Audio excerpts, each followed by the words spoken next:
আসসালামু আলাইকুম রহমতুল্লাহ। একজন মুসলমানের ঘরে কি কি বই থাকা অবশ্যই অত্যাবশ্যক বা প্রয়োজনীয়। একজন মুসলিম হিসেবে সর্বপ্রথম আল কোরআন এর বঙ্গ অনুবাদ অবশ্যই থাকা দরকার।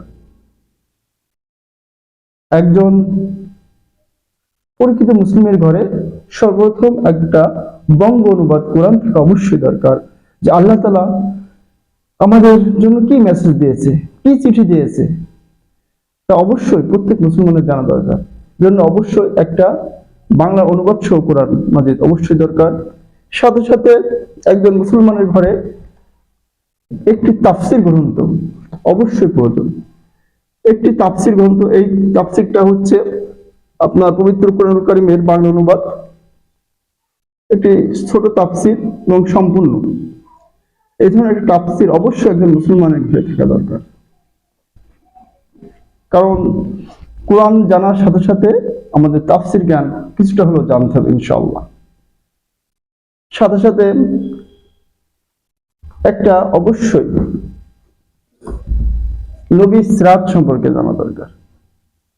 যে কোনো সিরাত, একটা পরিশুদ্ধ সিরাত, আল্লাহ রাসূলের জীবন সম্বন্ধে অবশ্যই সিরাতে রাসূল, যেমন রাহিকুল মাকতুম, এই ধরনের একটা সিরাত অবশ্যই একজন মুসলমানের ঘরে থাকা অবশ্যই দরকার। এবং একজন মুসলমান ঘরে শামেলে তিরমিজি এই গ্রন্থটা থাকা অবশ্যই দরকার। কারণ আমাদের রাসূল পাক সাল্লাল্লাহু আলাইহি সাল্লাম কেমন দেখতে ছিলেন, কেমন তার চোখ ছিল, তার সার্বিক বর্ণনা এই বইতে দেওয়া রয়েছে ইনশাআল্লাহ। এই বইটা অনেক সুন্দর একটি বই, যেটা লিখেছে আপনার ইমাম তিরমিজি রহমতুল্লাহ। এই বইটা যদি আমাদের বলতে হয়, এই বইটা সম্পর্কে যে রাসূল পাক সাল্লাল্লাহু আলাইহি সাল্লাম যেমন ছিলেন, এই শামেলে তিরমিজের যে রাসূল সাল্লামের দেহবয় কেমন ছিলেন এবং তার মোহরের নবুয়ত প্রসঙ্গে কিনা আলোচনা করা হয়েছে।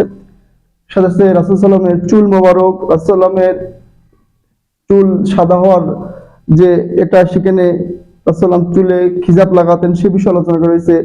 রাসূল সাল্লাম জীবনযাপন সম্পর্কে এখানে বিস্তারিত আলোচনা রয়েছে।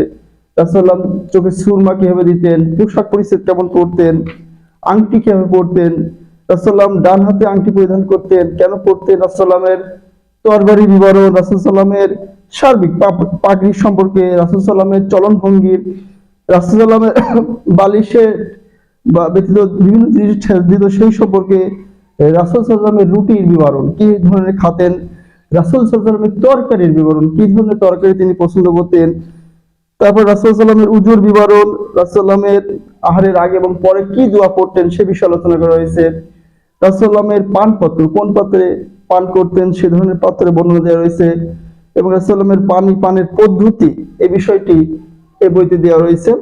এবং রাসূল পাক সাল্লাল্লাহু আলাইহি ওয়াসাল্লাম যে সুগন্ধি ব্যবহার করতেন, প্রত্যেক নবী সুগন্ধি ব্যবহার করতেন এবং রাসূল সাল্লামের প্রিয় একটি জিনিস ছিল সুগন্ধি ব্যবহার, সেই সুগন্ধি বিষয় কিনে দেওয়া রয়েছে। রাসূল সাল্লামের রসিকতা, মানুষ শুধুই যে ধর্মীয় নেতা একজন নবী না, তার ভিতরেও পরিবার, আবেগ, ভালোবাসা এগুলো ছিল, সেই বিষয়টা কিন্তু তার রসিকতা সম্পর্কে রাসূল সাল্লামের বলা আছে ইনশাআল্লাহ। রাসূল সাল্লামের কাব্য কথা, যে বিভিন্ন যে কথা বলতেন, যিনি নৈশালাপ কেমন করতেন, নিদ্রাতে কেমন যেতেন, ইবাদত, চাস্তের নামাজ, বিভিন্ন যে বিষয় আলোচনা রয়েছে, বিনয়িতা, তার চরিত্রের মাধুর্যতা, তার নামাজ, ইন্তেকাল, তাকে স্বপ্নে দেখা প্রসঙ্গে এই আপনার শামেলে তিরমিজি আছে। একজন মুসলিম হিসেবে অবশ্যই একটা বই অবশ্যই রাখা দরকার, যেমন রাসূল পাক সাল্লাল্লাহু আলাইহি ওয়াসাল্লাম কেমন ছিলেন। সাথে সাথে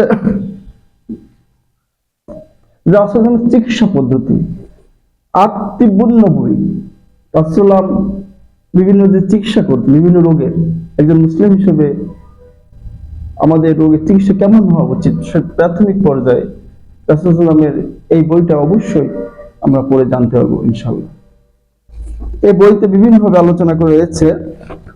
আমি প্রথমে সার্বিক সূচিপত্রটা বিষয়ে আলোচনা করছি। বিভিন্ন রোগের পদ্ধতি, মনের রোগ, অন্তরের রোগের বিষয়কে নিয়ে আলোচনা করা হয়েছে, বিভিন্ন রোগের ব্যাধি সম্পর্কে রয়েছে।